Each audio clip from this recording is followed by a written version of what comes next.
The man who sent Jesus of Nazareth to the cross, after declaring him innocent to his own face, does not die in the Gospels. He simply walks off the page. Pontius Pilate governs Judea for 10 years. He appears in Philo, in Josephus, in Tacitus. His name is carved into a block of limestone we can still touch today. For a Roman official of his rank, that is an extraordinary amount of evidence. And then in the year 36, he is recalled to Rome to answer for what happened there, and the reliable record goes completely silent. History does not know what happened to him, but 4 different Christian traditions each wrote an ending, and one of them made him a saint. Here is what makes this strange. Almost everyone in the Passion story gets a resolution. Judas hangs himself in a field. Peter weeps and is restored. Mary stands at the foot of the cross. But the man who signed the death warrant, the one figure with real power over the outcome, just disappears. And it is important to be precise about why. This silence is not a cover-up. No document was destroyed. No secret was buried. The record goes quiet for the most ordinary reason in history.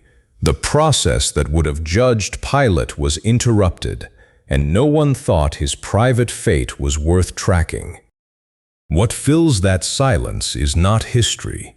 It is theology. 4 communities across 14 centuries, each answering one uncomfortable question. How does the man who condemned the innocent Son of God fit into a story about redemption? To answer it, we first have to separate what we actually know from what was later imagined.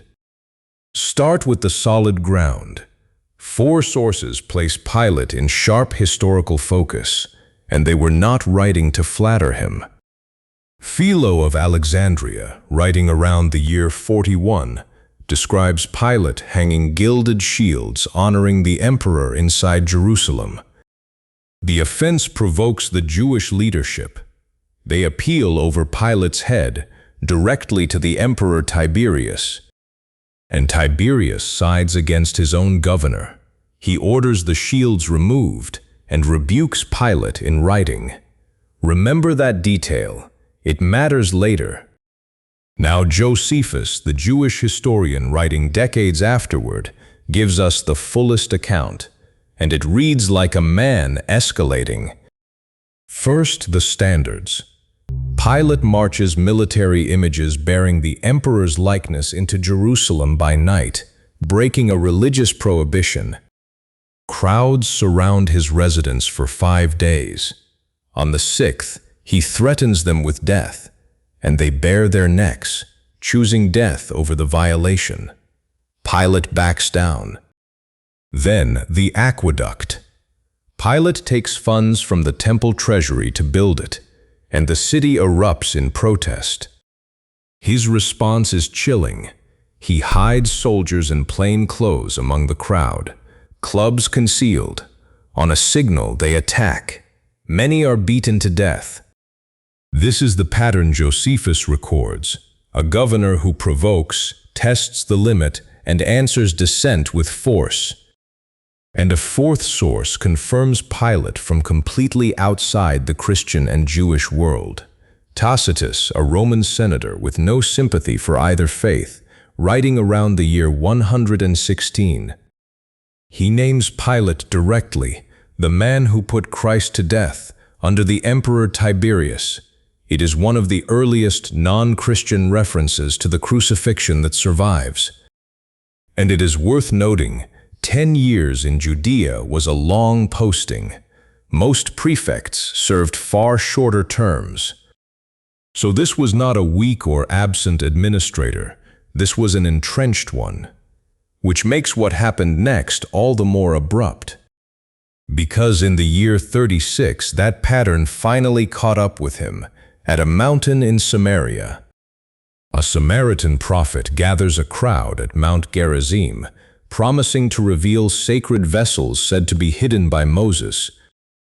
Pilate blocks the roads with cavalry and infantry. In the clash, people are killed, and the most prominent captives are executed. This time, the complaint reaches the right person.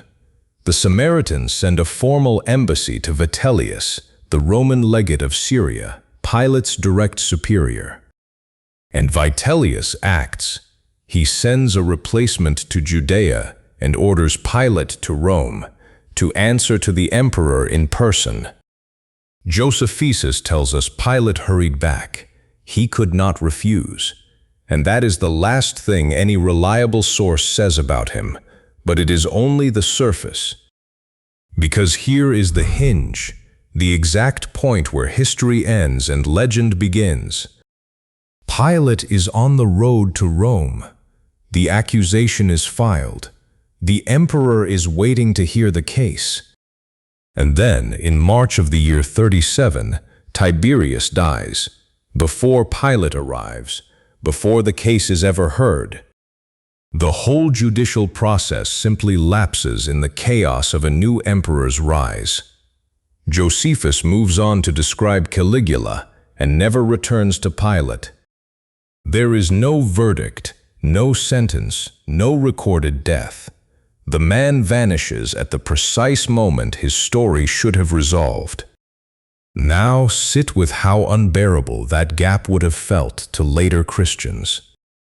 The man who killed their Lord got no ending at all. Not punishment, not pardon, nothing. So they built the endings themselves. And the strangest evidence for Pilate's fate is not carved in stone. It is written in what the faithful needed to believe. The first ending comes from the church historian Eusebius, writing in the early 4th century, nearly 300 years later.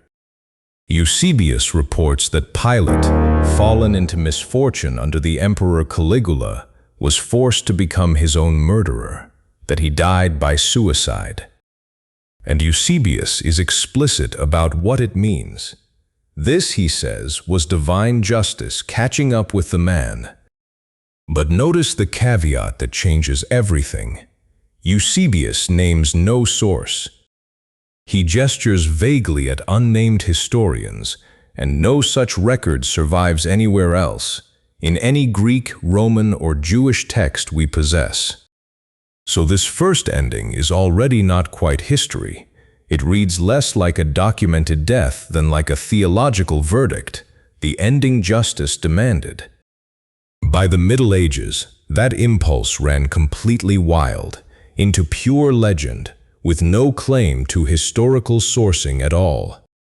Medieval European tradition holds that Pilate's corpse was thrown into the river Tiber in Rome. And the river revolted. Storms, floods, demonic disturbance, until the body had to be pulled back out. So it was carried to Gaul and cast into the river Rhone. The same horrors followed. At last, the legend says, the body was taken to a dark lake high in the Alps, near Lucerne, on the mountain now called Mount Pilatus. And here is the detail everyone gets backwards. People assume the mountain was named for Pilate, because the legend is so vivid. But linguists think it is the reverse. The name most likely comes from the Latin word pilatus, meaning cloud-capped. The mountain was named for the clouds that crown it. The legend simply borrowed a name that already sounded like Pilate and grew up around it. So far, every tradition treats Pilate as the villain, cursed, hunted, condemned. But there is a fourth ending, and it goes the opposite direction entirely. The Ethiopian Orthodox Tewahedo Church, and in shared recognition, the Coptic Orthodox Church, do not curse Pontius Pilate. They venerate him and his wife as saints with a feast day traditionally kept on the 25th of June. And before that sounds impossible, understand that this reading is rooted directly in the Gospel of Matthew itself. Matthew records that while Pilate sat on the judgment seat, his wife sent him a warning, have nothing to do with that righteous man, for I have suffered in a dream because of him." This tradition reads her dream as a genuine glimpse of the truth, a woman who testified to Christ's innocence before he died. And Matthew records Pilate himself washing his hands, declaring, "I am innocent of this man's blood." These traditions hear that as recognition, a man who saw the truth even as he surrendered to the mob. So the question they ask is serious.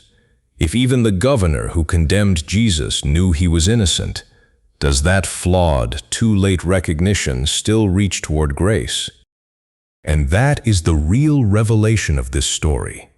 Not one of these endings is history. And that is exactly the point. Line them up. The historical record gives us a decade of Pilate in vivid detail, and then a clean, silent break. Eusebius fills it with judgment. The guilty man destroys himself. Medieval Europe fills it with horror. The earth itself rejects his corpse. And the ancient churches of Ethiopia and Egypt fill it with mercy, a compromised man, drawn, however incompletely, toward the truth. Three of these answers cannot all be true. Pilate cannot be both the damned suicide and the venerated saint. But they are all true as evidence of what different Christians needed the ending to be. And the reason the traditions could diverge so wildly is that Matthew left the door open. He never tells us what Pilate felt inside. He shows us a man who declares Jesus innocent and hands him over anyway. That silence in the text is where every later ending was born. So the honest conclusion is not to pick a winner. It is to see the gap clearly and read it well.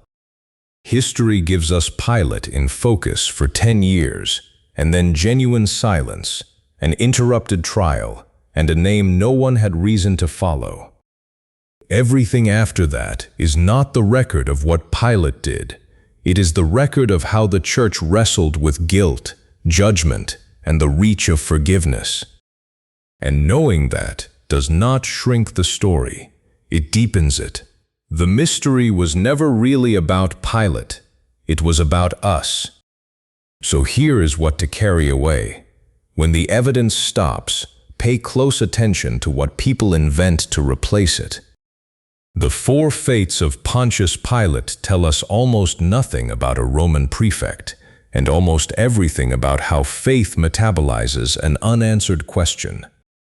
The silence after the year 36 is not a scandal to be exposed, it is a mirror, and each tradition saw its own theology looking back. Read it that way, and the man who vanished from history becomes one of the most revealing figures in it. If you want to keep going deeper into what the sources actually say, subscribe.